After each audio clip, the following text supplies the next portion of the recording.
All right, I should be up on the stage now. Let me see, where am I? It's not there. That's funny.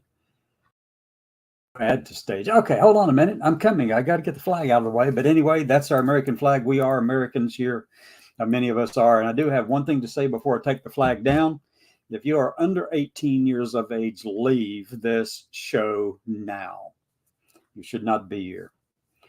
All right, so let me go back and take down that flag. And if I can find where it shows up at in here. Oh my God. Why is it not putting me on the top of that? I should be. Anyway, StreamYard overlay. No, that's the overlay. So there. I should be on top of the flag. Nothing. Okay.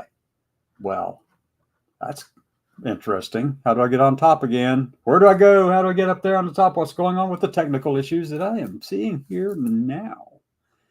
Well, okay then. Video clip. We did that. I'm live. So what's going on? Pause, hide. Hey, look at there. I'm behind it. I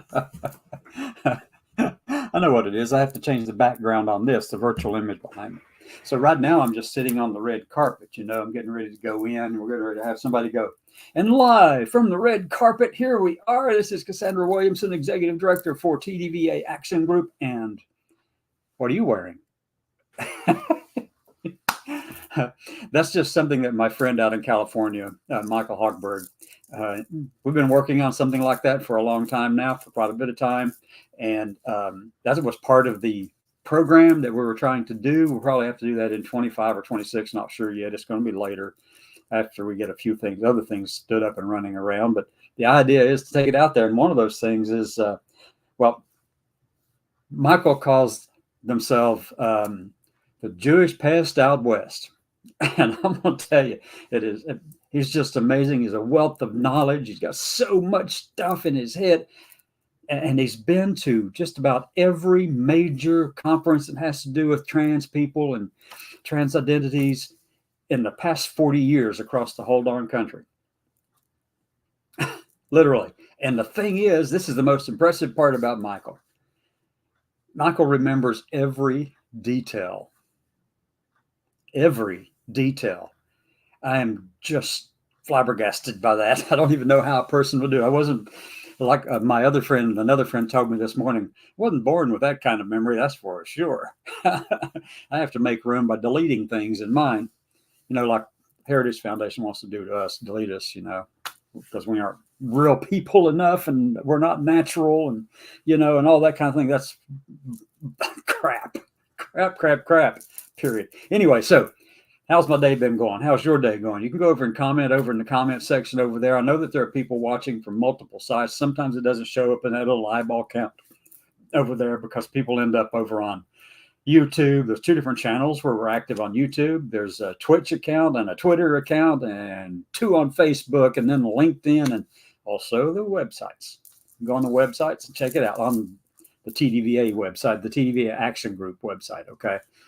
I'm going to start pulling down information over there on the other one because we don't want to cause any. It's causing some issues with some people who want us to maintain a good clear wall between the two, what we're doing. And a lot of what I do here in this organization, notice the little logo up in the corner. This is the Action Group side. This is where we will take the fight, the good fight, to those who are trying to erase us, delete us, and excise us from the whole federal enterprise. If you don't think that's what they want to do, then you need to read up on this. Take 5 minutes and read like the first few pages of this Project 2025. Go to project2025.org. It is a heritage project, Heritage Foundation project, and built by, it is a consensus document that they have kind of led and brought all these people together. And my goodness, they have one plan, and that is to erase minorities, every minority, any kind of representation of minorities in the U.S. government out of existence.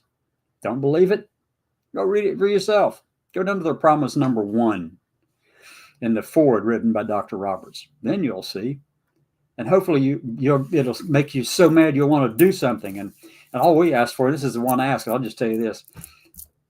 Take 5 minutes and send an email to somebody and let them know that what we're doing here, let them know that we're fighting this. Tell them to come and come in and comment on what we're doing, and if they can help us, because I'm going to tell you, all those organizations, they put like $22 million in to make this thing come about. I'll get into that in a minute, because it is such a thing that's in my mind every day and every moment now, because it is a threat to our existence.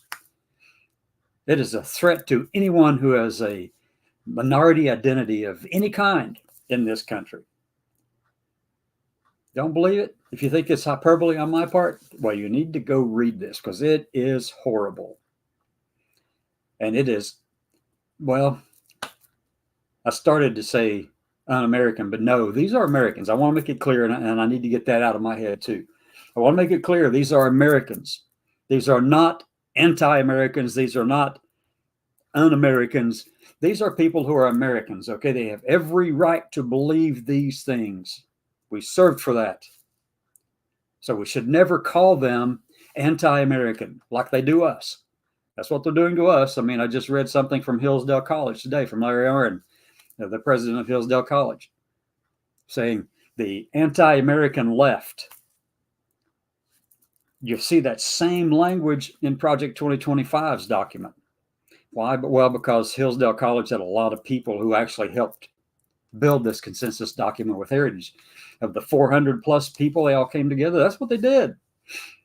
They built a consensus document with all of them, and there it is, Project 2025. But let me just tell you about this day, though, first. That's what I was going to do a minute ago. Today, this morning, it was a wonderful time. I got to meet with my good friend from out at the Tuscaloosa VA, Dr. Michelle Helgeman. Absolutely an amazing individual, an amazing person, an amazing ally, just an all-around good person, okay? And she's one of the reasons why I consider the Tuscaloosa VA the gold standard in this country for healthcare for LGBTQ plus veterans. But it's actually an entire team process there at the Tuscaloosa VA. I mean, they've got a lot of good people who have worked hard over the 6.5 or so years or 7 years that I've worked with them, and I've known them and they've known me. Okay, so we had some good conversations today. But one of the best things was this concept, and we all learn how to work hard, and we put work and family all together in the same thing, and we just work to produce and work to do this, and we pour everything we've got into that. Well, sometimes you need to take a rest, and sometimes that rest is resistance. You're actually taking back ownership of the product of your work by saying rest is resistance. That's a good thing to say. Just take care of yourself. Go rest, because in that you recover yourself and you can have more strength to do what you need to do later. But the rest is resistance. And that was a manifesto that was written recently, I think. I believe. Let me see. Yeah, it was published October 11th of 2022 by Tricia Hershey. And it's called Rest is Resistance, a Manifesto. You can go check this out.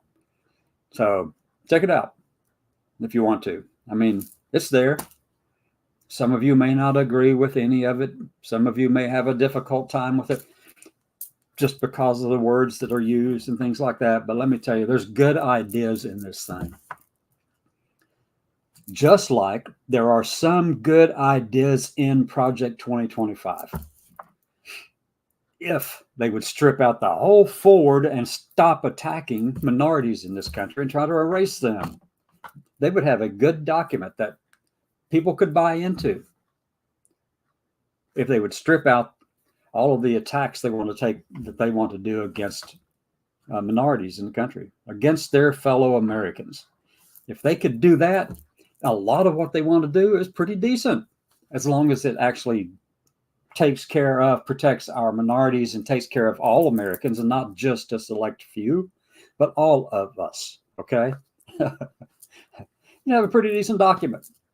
Just strip out that whole forward written by Dr. Roberts, and then you'd have a better idea. And then go through and make sure that nowhere else in there do you have. I haven't made it out of the forward. I will eventually, maybe this weekend. before I go to Fort Lauderdale. I don't know. But anyway, let me get back to Dr. Hellman. She and I got to talk about a lot of different things. And one of them was this ethos that we have, all of us who are driven to do something, driven to get out in front of people and actually either do the research or do the study or do the work, that we pour ourselves so much into it that we don't take time to rest. And if that's you, I know it's me. If that's you, take some time to rest and make sure that you are well. Give yourself time to be you. The way I do that sometimes is I just stop and I'll just turn on Netflix or Peacock TV on my computer or whatever. And, I'll watch on this big monitor different shows and things like that until I get to the place where, okay, I think I've watched enough of those. There's nothing else left to watch. But that gives me a moment to just disconnect, and I like the show on Peacock. It's called Foundation. And I'll tell you why in a minute. I like that show, Foundation. I've read the books. They're the 3 in the trilogy plus the 4th one that came out afterwards. I like all of Isaac Asimov's books on the Foundation. They're really good. They're really good. They actually speak directly to who we are from the Empire perspective as well as from the Foundation perspective. I'll tell you why I've mentioned that in a little bit. Okay. So let me get back to where I can see who I'm looking at here and who's here. I can see a person here already. I don't know where you're from or where you're watching. Thank you for being here. I do appreciate it. However, let me say this once more. If you're under 18, leave. No ifs, ands, or buts. Okay, so well, let me go back. I know it seems disconnected, but I've got this thought in my head of where I want to go with things, and I don't have to write it all down because, I kind of fill in the gap with all the stories and stuff. Like, for instance, here's one for you. If you're a veteran in the United States and you get your care at the VA, hey, can you tell me 2 things at VA that are identical across the whole country? I'll give you a minute to think about it. Put it over in the comments what you think those things would be. Some of you may have heard me tell this in the past. That's fine. But anyway, yeah.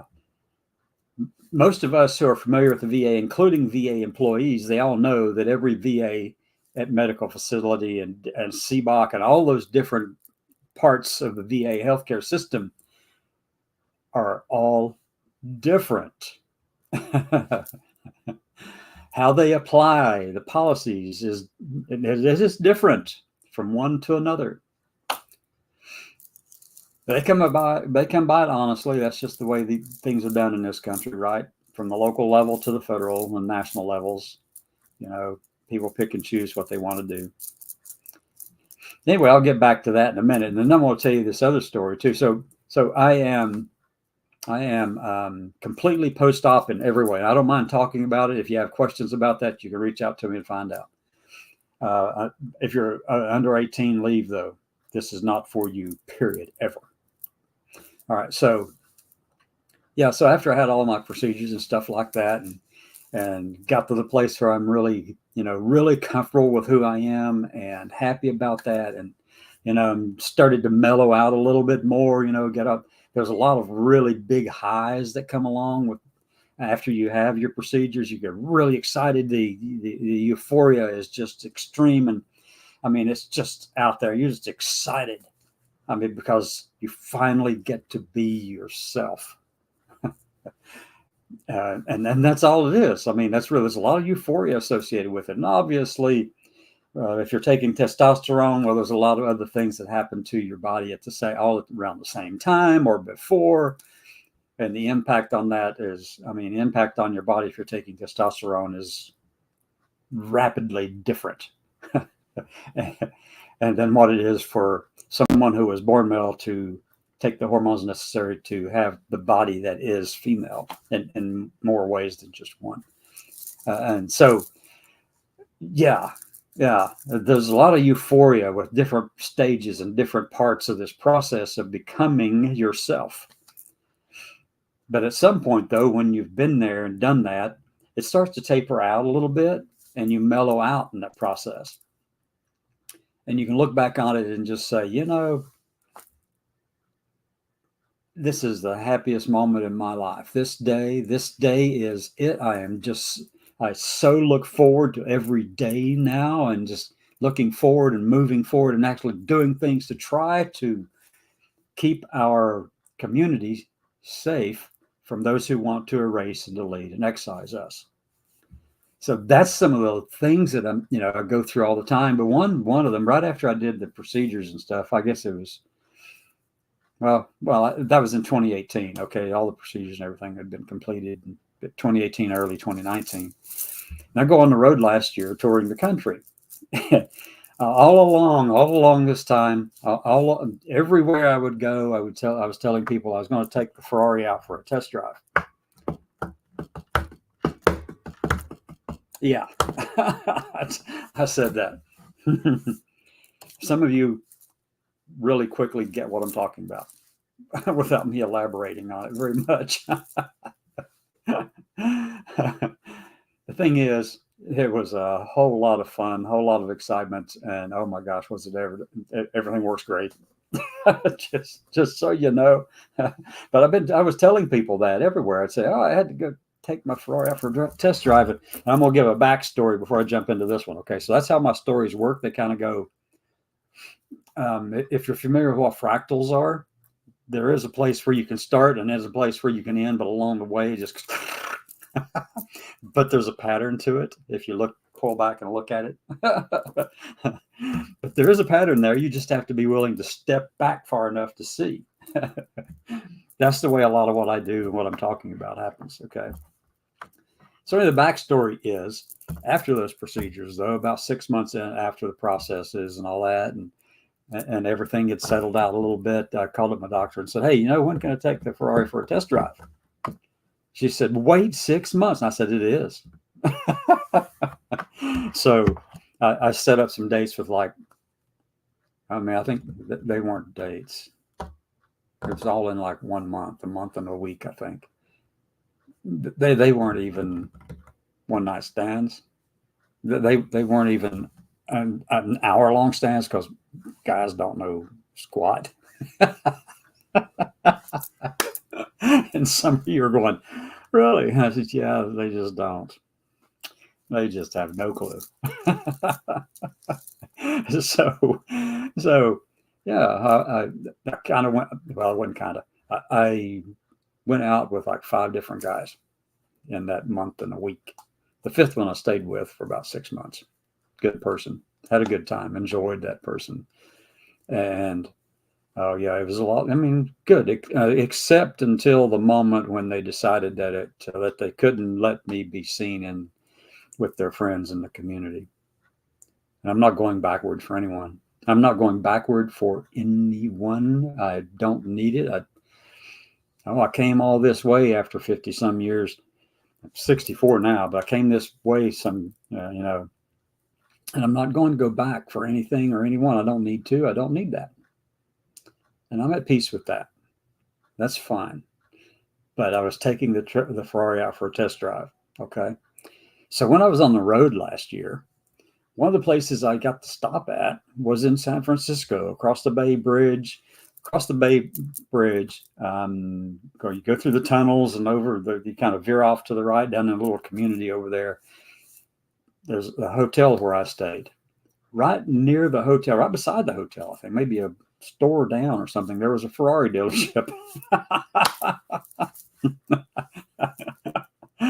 Oh my gosh. So I went into the Ferrari dealership. Naturally, yes, I did.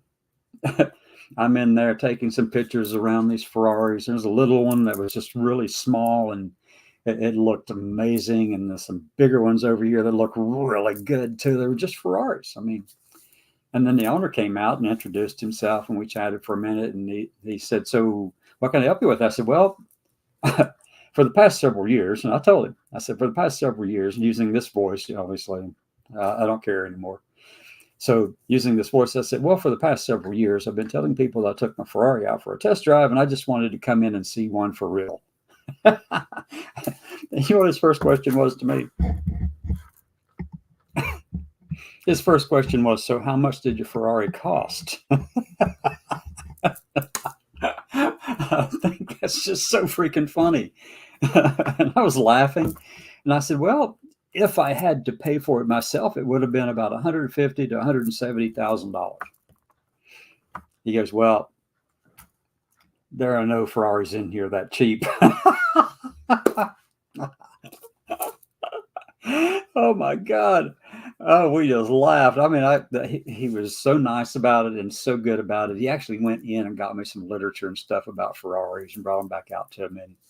And we chatted and talked and took some pictures and stuff like that. And then I went my way. But yeah, there's no Ferraris in there that cheap. I thought that was absolutely hilarious. But I'm at that place where I can do that. I'm at that place where I can just be out there, be real, and not worry about it. Okay. There was a time when I worried about the voice. I absolutely it tore me up just to have to, I've got all of this, but then you've got this voice that is here because of testosterone poisoning. That's what I call it. Anyway, that's what did this. Okay. It won't go backwards though. You can't take estrogen and cause it to go backwards. But if you started out with a female body, then you can take testosterone and it will deepen your voice and it will cause facial hair growth and all those kind of things. But it doesn't go backwards. It doesn't go the other way. So I'll tell you a story about that one too before I jump into some other things. So the Tuscaloosa VA had sent me out one time to the University of Alabama to their speech pathology department.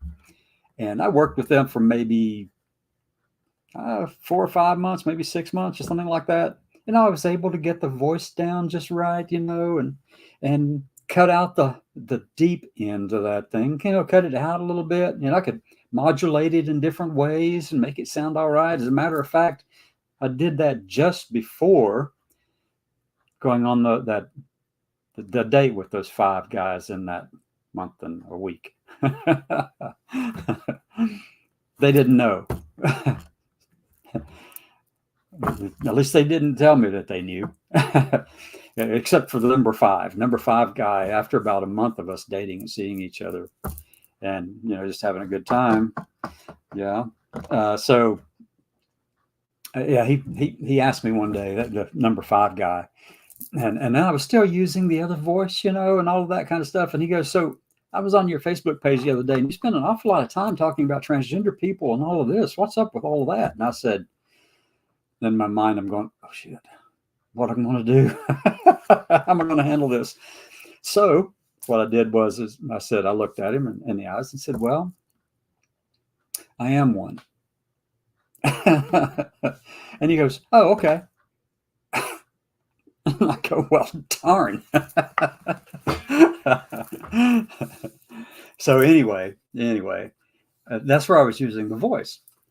But during the course of that training with my voice, they wanted to do a speech analysis. You can do a speech analysis and record it and then compare it to a library of other types of voices around the country. And it can help them find your natural voice, dialectic type voice.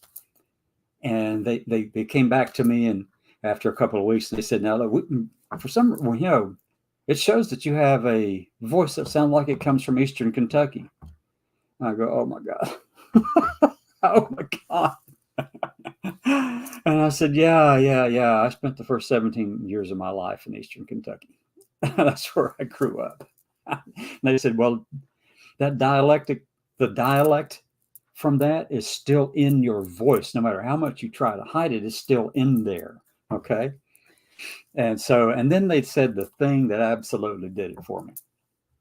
They said, "And it would be really easy for us to make you sound like a girl from Eastern Kentucky." And I'm going to tell you, the first thing that went through my head was, I love my family back in Eastern Kentucky. I really do. I love them. They're amazing people. But I'm going to tell you, I don't want to sound like that. my sisters or anybody else like that, my cousins, female cousins, no. No. I'd worked I spent my entire high school years trying to sound like Tom Brokaw from Texas, just so I wouldn't sound like that. But guess what? It didn't work. I tried my best to get rid of it. It wasn't going to happen. So I decided then and there that I just was not going to worry about it anymore. Just not going to worry about it. Because, I am who I am. I'm happy with who I am. I'm comfortable with who I am. And I want to make it very clear that who I am is not an ideology. Who I am is not something you can erase or delete simply because you think differently or believe differently, or you don't like who we are, or we offend your sensibilities. If you're from the South, you get the vapors. Anyway, so if that, I'm sorry if I offend you in some way. It just does not matter to me, because who I exist regardless of what you think about me. Many of us, and this is what I just wrote a letter back to Hillsdale College today, said this exact same thing, because they put that phrase in there, the anti-American left. There's some horse shite that goes along with that. That's really what it is. They're Americans. We're Americans. Stop with this calling people un-American or anti-American. They just happen to think differently than you and believe differently than you. That doesn't make them any less American than you. That doesn't make them any less human than you. But in the Heritage Foundation's Project 2025, with all those groups of people writing to make this thing a consensus document for the conservatives, whenever a new conservative or a conservative person finally takes over in the White House and says, "So help me God," to become president,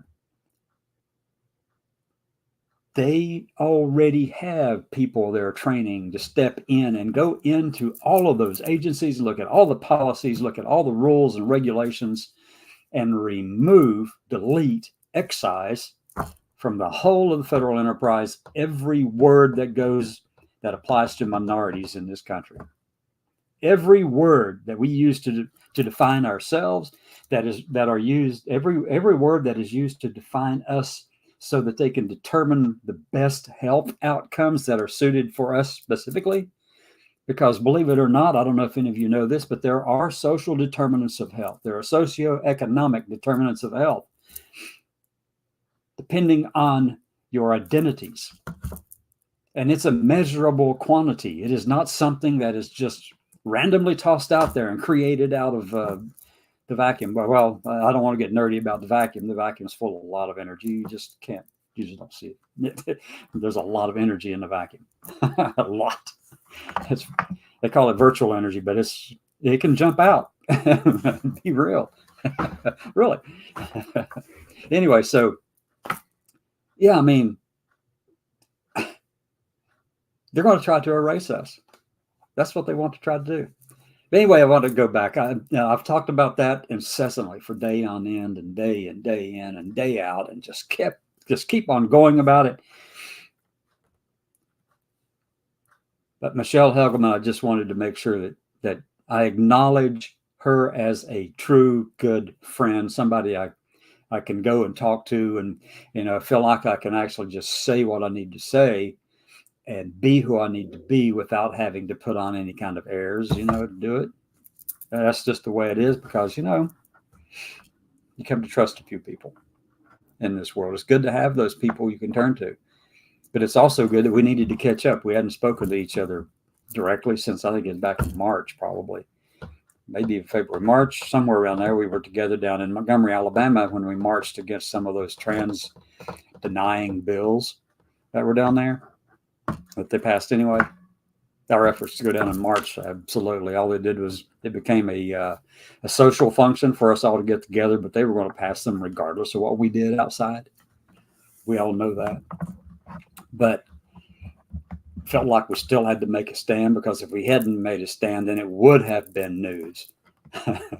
If we had not taken a stand and actually let them know that we opposed what they were doing, then our absence would have been the news they latched onto. And they said, look, we didn't have anybody opposing what we said.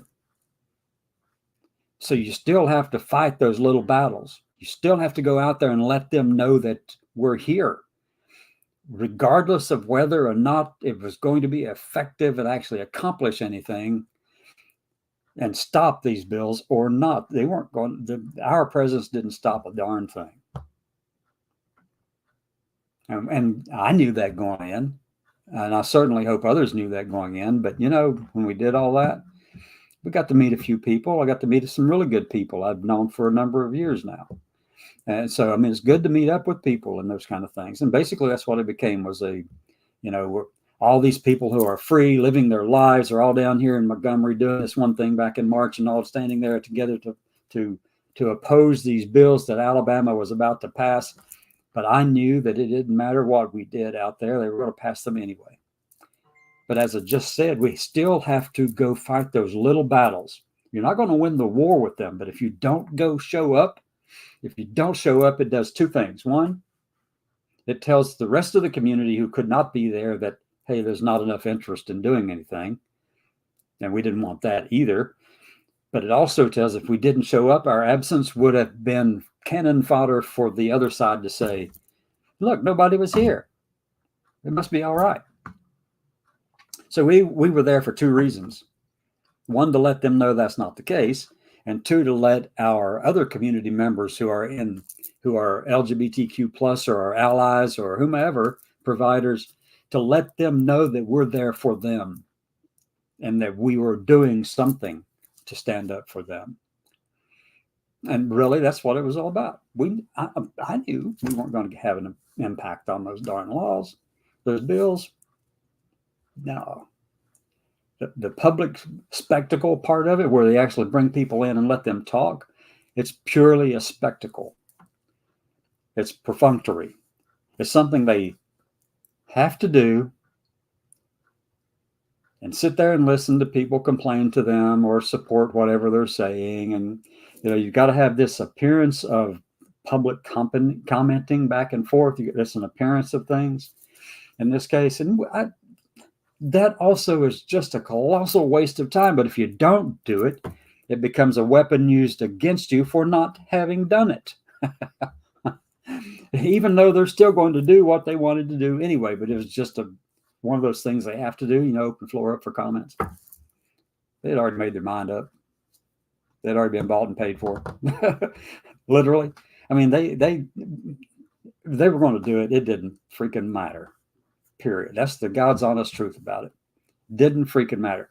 But we were not there for them. We were there to make sure, one, that they didn't use our absence as a weapon against us, but also to let, as I said a minute ago, the rest of us in the community who could not be there, to let them know that there are people there are people across this state who can't be real out in public because, of all kinds of different reasons. There's a lot of stigma associated with it. It's very dangerous for some people, particularly if you're Black and trans, or Black and LGB. It can be it's much more dangerous. So for us to be there and be out, and we're carrying the mantle for them, to let them know, we see you, we hear you, we're going to take this fight to where we have to. Now that brings me back to the rest of the day. So Michelle and I met about an hour before. I had to go live this morning at 11 a.m. Central Time, or noon Eastern. And I'm going to tell you, it was a good time. And I get in the car and I get some text messages and end up in a phone call with this amazing young individual from Virginia, our state director in Virginia. That's Seed Michaels. They are amazing. I love this person because they keep it real, and they know how to take care of themselves. They know how to do that rest is resistance kind of thing. And this past week, they just came back from a summit out in Seattle with the Minority Veterans of America, MVA, and Lindsay Church. Amazing person, amazing organization. If you're looking for something to support, and you've already supported us, Minority Veterans of America, absolutely. Good group, good bunch of people, fighters. They are really good at what they do. And I'm very appreciative for everything that Lindsay is doing. And I'm glad that Seed had an opportunity to be there for their summit, because they were just so excited. They're bubbling over with excitement from what they had learned and experienced while there, and wanted to come back and share that with all of us in TDVA and TDVA Action Group. So that's getting ready to happen whenever they're comfortable and ready and prepared to do that. And Seed is one of those amazing people. We've got other state directors. I know that Ray Gibson is another amazing individual from down in Georgia. Yeah, an amazing person, very passionate, very driven and determined. And we've got a state director in Utah, and I'm going to tell you, they absolutely are. They blow me out of the water. I mean, this person is a reverend, a doctor. I'm not sure of what field the doctorate is in, but and also an attorney. And the passion and intensity that they have for this work, and the desire to make sure that others see the energy and get involved in this and actually take some of the load from the different things that happen here. I mean, this is a great, amazing bunch of people. And then the acting chair, who is Lashika Shine from down in Louisiana. She's a licensed clinical social worker. She does work in her private practice as well as over with the VA on occasion, and driven and determined and very much lots of passion, lots of energy with what they are doing. And so I'm looking forward to where they take that action group side of things. I mean, it's just phenomenal. It really is. There's a lot of stuff happening over on the C3 side of our organization. The C3, that's the one that is for helping and, making sure our veterans get the care that they have earned, whether that is in VA or in another provider, that they're being treated respectfully, that the policies that mandate this type of respectful treatment for transgender veterans and gender diverse or non-binary veterans or LGBT veterans or any minority, really,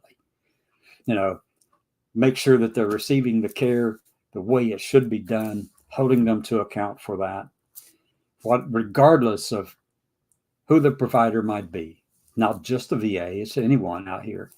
We have expectations of how to be treated.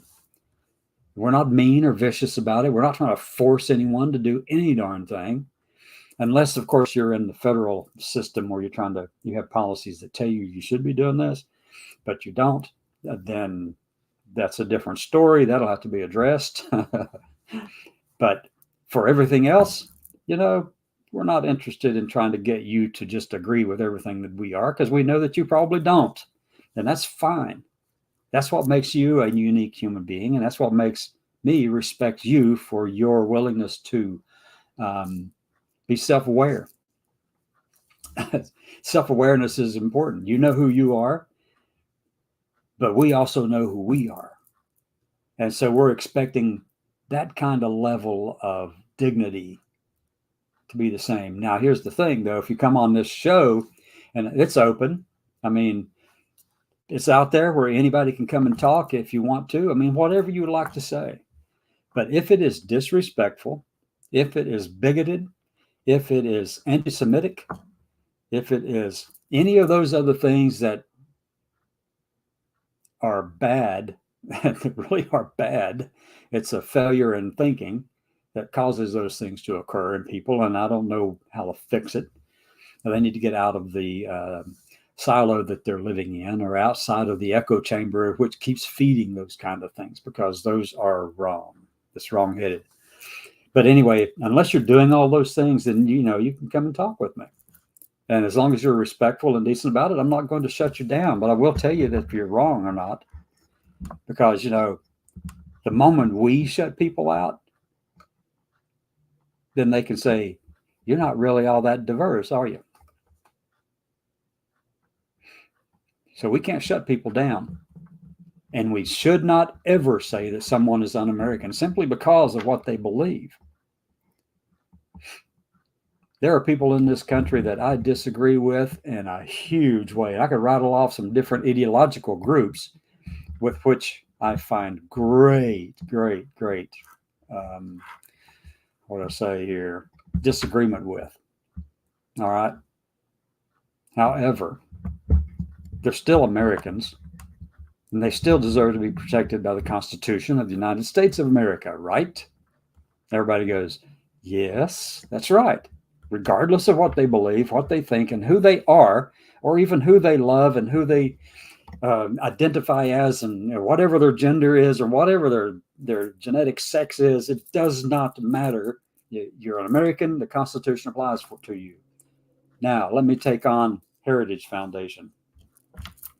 Again, in Project 2025, guess what they do? They very clearly state what they want to do, how they want to go about doing it, and then why. One is, all of us who don't agree with them, we're considered anti-Americans. I don't know about you, but I'm certainly not an anti-American. I'm not un-American. I am American, period. I am protected by that Constitution. And I'm not an ideology. And by the way, that's exactly what we're classified as within the introduction, the forward to Project 2025. Go read it for yourself. It's there. They tell you exactly what they want to do, and they're going to erase and delete, and when they're going to do it, and how they're going to go about making it happen. It's all there. And if you don't think this is something we need to be fighting about, let me get up here because I want you to see that I'm very serious about this. All right. It's one thing to sit back and say, oh, that little tiny organization over there, let's say that it's the pro forma radical left, right wing blended thing that's maybe have two people in their organization, and they're out here yelling at us and saying, whatever, we got to do this. We don't want you around and all that kind of stuff. Well, they're still Americans, though. If they're Americans, if they were born here or naturalized here, they're still Americans, and they deserve to be heard. But right now, though, we don't have the luxury of sticking our head in the sand and pretending that Project 2025 will just blow over. You can hide from it. You can not talk about it. You can not put it in the front of our minds for the next several months. But they're going to do it regardless of where you put your head. That's their goal. They've proven that it can be accomplished. They did it with Reagan, President Reagan. Just as soon as he took over, they had their mandate for leadership ready to roll out to him. He already knew they were working on it. But when they rolled it out to him, he was able to accomplish 60% of that thing for them. And that one wasn't even very well organized. There was no real strategic plan behind that. They just had a few points that they wanted the president to deal with. And, they didn't have a team of people going around saying, we're getting prepared to go in and clean house or anything like that. They just asked the president to do a few things, and he was able to accomplish 60% of it for them. And that was in 1980. Fast forward to 2022, when I first started working on this new one.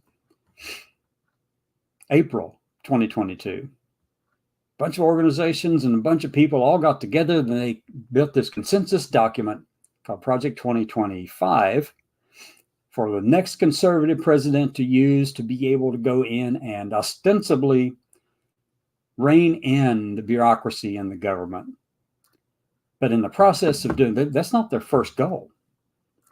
That's not their first objective. They're going to take the time needed to make sure that every policy, rule, regulation across the whole of the federal enterprise does not contain any words that identify minorities in this country. That means words like sexual orientation and gender identity, which together is, when you put in an initial form, is SOGI, S-O-G-I, sexual orientation, gender identity. That means words like diversity, equity, inclusion, DE&I stuff. They also put that in there directly. Remove all of that across the whole of the federal enterprise. They put in there any and every word that has to do with, or any permutations of the word gender, whether that's gender identity or any other part to that. Intersectionality. They tossed in the word abortion for good measure. All of those words they want removed from everything starting on day one. But the very first goal that they asked of the president, the very first goal, well, there's probably two, because they're so focused on us as transgender people. The first one, either the first or the second, is going to be putting out this thing, or actually implementing Schedule F. Schedule F was something that was created by President Trump, but it was nullified and made inoperative when Biden took over. But Schedule F puts everyone who works in the federal government lists them as an at-will employee. You know what that means? They can be fired at will. It doesn't matter how long they've been there, what kind of retirement they built up. Doesn't matter how much knowledge they have of the workings of, let's say, I don't know, Pakistan or Palestine. All of that knowledge, if you aren't thinking like what these people over here in Heritage and Project 2025 want, they will fire you.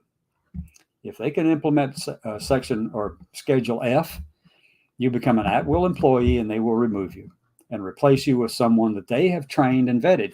And that's the other point to this document. This is not just a document, not just a statement of principles.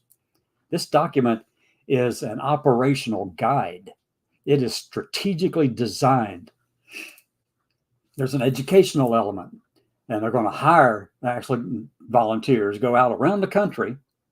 And they've already started this. They're looking at people everywhere in this country to see if they can be trained to be as conservative as they want them to be, to speak and say that do the things that Project 2025 mandates that they do. Whenever they step into government, they're ready to go. They'll be vetted, tested, evaluated, and ready to do. I mean, hopefully, most likely, not hopefully, but most likely, they will also be prepped for security clearances if they need them. That's all before the person says, "So help me God." Because whenever that occurs, the "So help me God" part, they want to be able to hand over to that person a pre-approved list of people to take over the whole of government. And then after the president says or signs this executive order about Schedule F, and then the follow-on executive order that removes transgender people from the whole of the military and all locations within the government. Don't think they won't do it. They will. They're very determined. They made a plan. They will stick to the plan. And if you're going to sit back and pretend that is not a threat to us, then guess what? You'll be erased. Now, what does it mean? Let's just take a look at it. Let's just take a look at what that would mean. If you go in and remove these words from the whole of the government, from every policy, piece of legislation, from all the rules and regulations, in the whole of every agency, every department across the executive branch of government, guess what happens? Remember I told you about sexual orientation and gender identity as being one of the things they want to erase and delete and excise from all of government? SOGI? Well, there's research taking place over in the National Institute for Health, NIH. There's a whole department set up for SOGI research because obviously, as I mentioned a moment ago, there are social determinants of health that have them experience wellness and thriving in a less than adequate way. That it actually is an impact on the health of those people in that community simply because of who they are, but not because of anything that they have ingrained in them, but because of the way society at large treats people who are minorities, who have been scapegoated. And that's what's taking place right now in Project 2025. They're scapegoating trans people. They're scapegoating minorities. They're lumping us into this group of things that is just not true to associate with us, but they're doing it anyway so that they can say, those are unreal people. Those are unnatural people. unworthy of protections of the First Amendment of the U.S. Constitution. Because if you can make a group of people appear to be less than human, less worthy of protection, and this is what this phrase means, that the First Amendment doesn't apply to them. No, you're dehumanizing this group so that it makes it easier for you to do what you want with them later. Remember the Nazis? They dehumanized a whole group of people. The Hebrews, the Jewish people, they dehumanized them to the point where, it was easy for them to slaughter them. Don't think that can't happen here. You would be sadly mistaken. All you've got to do is look at our own history. How many of you know what took place with the Chinese people who were helping build the railroads in the 1880s and 1890s?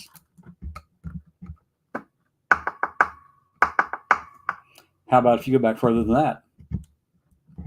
How did we, the people who had already been here, the other Europeans, look upon Italians whenever they first came over here? They were not first, but whenever they came over in mass, and they were going into stonemasonry work and mining and all that kind of stuff. They showed up in all of the across Appalachia doing all of that kind of work. But they were told, that the other people were told, they're coming in to take your job, they're coming in to do your work, and they're just these bunch of people over there, and they're not humans like we are. They'll come in here and work us in the ground, take over.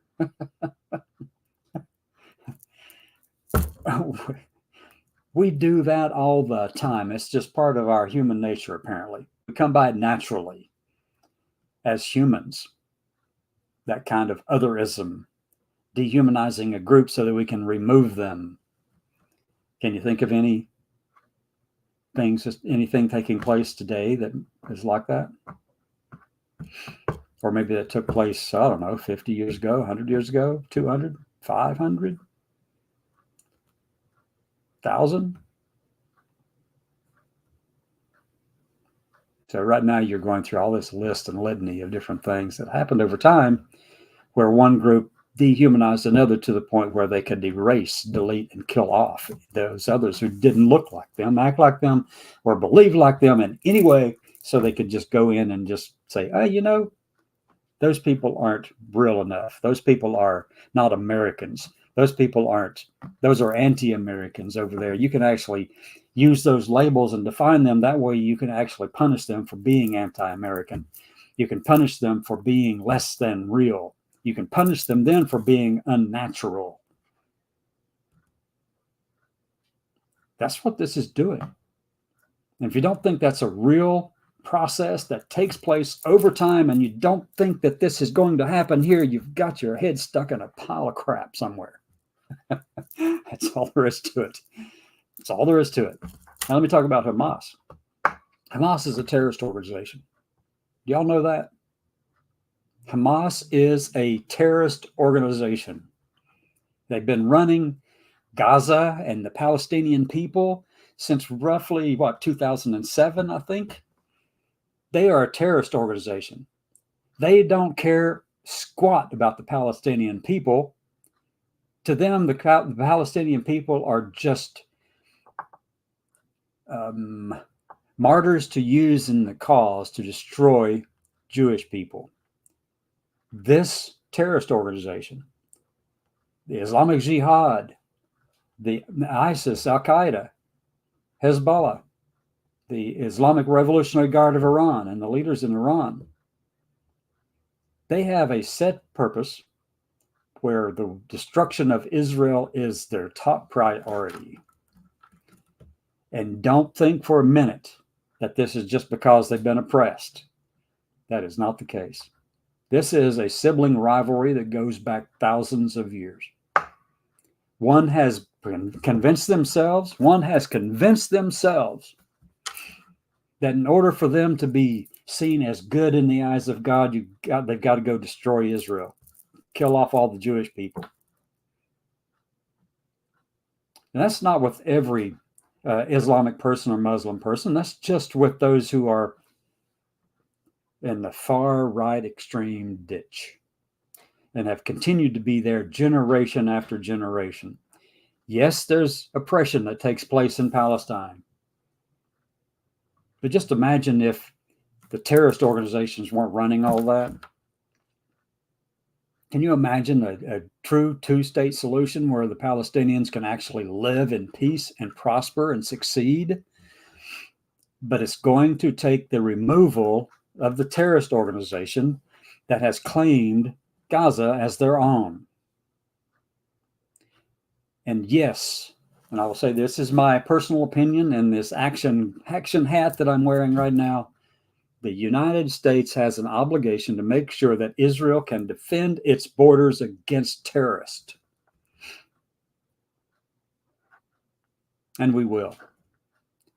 But let me just say this too, those same group of conservative Republicans in the House of Representatives in the US, I saw several of them today on Twitter all going, we don't have to tie together the money that goes to Ukraine to help out the money that goes to Israel because they're two separate things. Look, it's also, the hypocrisy there is amazing and astounding to me. I don't see how you can rationally say such a thing as, we want to make sure Israel gets all their money, but Ukraine, no, we don't want to do that. Ukraine is fighting for their survival as well against a nation aggressor. They're trying to protect and defend their borders and their people. They have every right to do that. And we have every responsibility, as we have said we would do, to make sure they have the tools necessary to do that. In a conversation yesterday, somebody had the gall to tell me that Ukraine belonged to Russia anyway. And that's an American who said that. That's fine. You're entitled to that opinion, but I'm going to tell you that is just so ass backwards, I don't even know where to begin. Because your view of history is limited to the past 100 years. The same thing is taking place with the Palestinians over there, and Hamas and Iran and Hezbollah and all those groups. They say that the land of Israel belongs to them, but that's a very myopic view, because at one time it was all Hebrew, but it switched over. And Romans had it at one time. What are you going to do? Give it back to Italy if you go back far enough? The Christian Crusaders came in there and they took it once, and then, Saladin came in there and took it again and took it back. I mean, for somebody to tell me that they have a right to that land because it was theirs, that just shows me how myopic they have become, how limited in their perspective they have become. And I'm sorry if that is offensive to anyone, but that's the truth. The people who have controlled that land, it changes from left and right, goes up and down. And it goes up and down with the wind.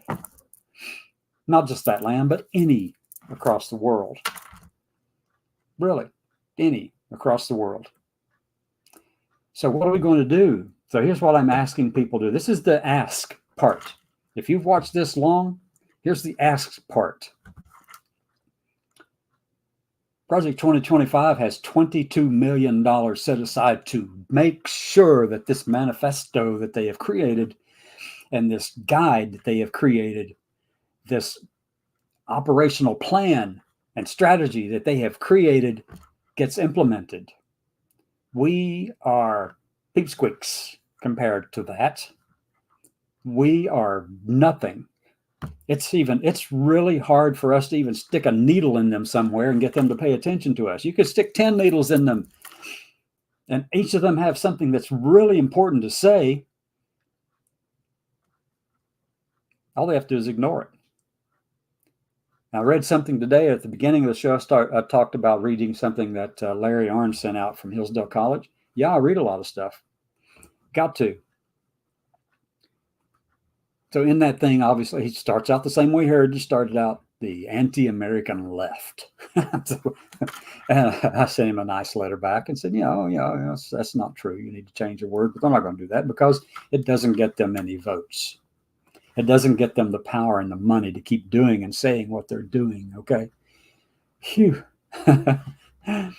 So here's the ask. You can take this show, you can invite some of your friends to come in. Take 5 minutes and reach out to somebody and say, hey, there's this show going on daytime at noon Eastern and 6 p.m. Eastern that you probably ought to watch.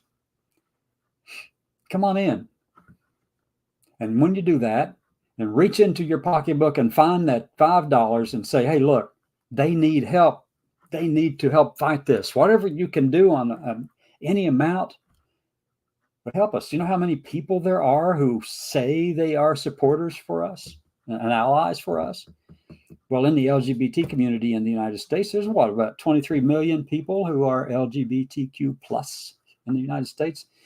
And that's an estimate that's out there. It's likely higher. Actually, probably is higher. And then you throw in our allies and our supportive providers and all that stuff, and you may hit 50 million people in the country, supportive families and things like that. Can you imagine the impact that we could have to protect all Americans, not just a few who look like me or act like me or believe like me, whose ideologies are either conservative or liberal or whatever, what we could do to stand up against all that? And with that, this show has now gone 1 hour and 2 minutes. Go onto our website. Go to our website. Check it out. Check it out. Go to www.tdva-ag.com and then get in there and do something. Let me know what you want to do and how you can help. All I'm asking is 5 minutes a week. Whatever it takes, 5 minutes. Contact your senator. Contact Senator Tuberville here in Alabama and tell him how asinine holding up the appointments for our general and flag officers is. I mean, call up every representative here in the state of Alabama and just inundate them with pleas that they reach out and stop Tuberville's hold. Contact Governor Meemaw Ivey. Contact Governor Ivey. Let them know. Contact Senator Brett's office. Let her know to reach out to Tuberville and tell him, this is not working. This is not helpful to the security of the United States. You are feeding, Senator Tuberville, you are feeding the narrative from the terrorist organizations, and they are applauding you. You are feeding the narrative from Russia, and Russia is sitting back there going, well, Tommy, we thank you so much. Come on and check in before you say something else, though. We want to make sure that you're at least on the same page as us and everything else, too. But here it is. Thank you for doing what you're doing. And that's effectively what Tommy is doing. Really great football coach. Really great football coach. But, oh, my God.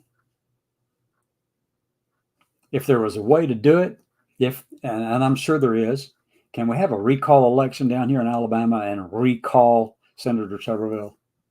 Can we impeach Senator Tuberville from down here in the state? I know the State House could, but the State House is deep red, not going to do that. They would not do it for anything in the world. Oh, would they not? It would never make it that far. But a recall election or a petition for recall or anything, we've got to get Tuberville to get off this hold of these appointments because, I mean, here he is fiddling while Rome is burning. No, let me just finish that whole line of thought. He's fiddling while Rome is burning, living in his mansion down in Florida, representing Alabama. Okay. True facts. Well, facts. That's a whole other topic because I can really get into that one too. So anyway, I've talked enough today, I think, and probably bored you silly. But please, please, please, please, please take 5 minutes a week and do something to help us fight this. You will be helping all Americans, not just those who are like me, not those who are Black or Indigenous or Asian or Pacific Islanders or gay or lesbian or trans or non-binary. You're helping all of them. You're helping all of us, including if your ideology, by the way, if your particular ideology doesn't match the mainstream over in Project 2025, if it doesn't match that, you're on the chopping block too. Marriage equality, don't think it's sacrosanct. It is not. It is not. Nothing is.